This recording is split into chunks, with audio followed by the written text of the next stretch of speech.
સુરતમાં થોડાક સમય પહેલા જ શિક્ષણ મંત્રી કઠોદરા પ્રાથમિક શાળાનું લોકાર્પણ કર્યું હતું।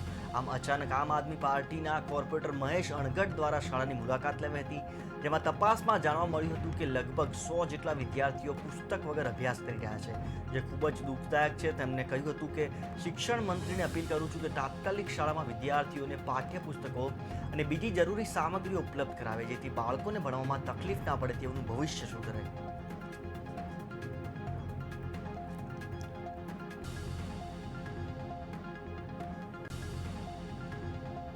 કઠોદરા પ્રાથમિક શાળા કે જે વિસ્તારમાંથી ધારાસભ્યો ચૂંટાઈને આવ્યા છે અને આખા રાજ્યની અંદર શિક્ષણ મંત્રી છે એવા પ્રફુલભાઈ પાનસુરિયાએ આ શાળાનું લોકાર્પણ કરેલું છે અને એ શાળાની અંદર જે બાળકો પાપા પગલી કરવાની શરૂઆત કરે છે, ભણવાની શરૂઆત કરે છે, એવા પ્રથમ ક્લાસ અને બીજા ધોરણના બંને ધોરણના વિદ્યાર્થીઓ છે, જેમને આજના દિવસે પણ એટલે કે લગભગ 3 મહિના જેટલો સમયગાળો થઈ ગયો, હજી અમને પુસ્તકો મળ્યા નથી।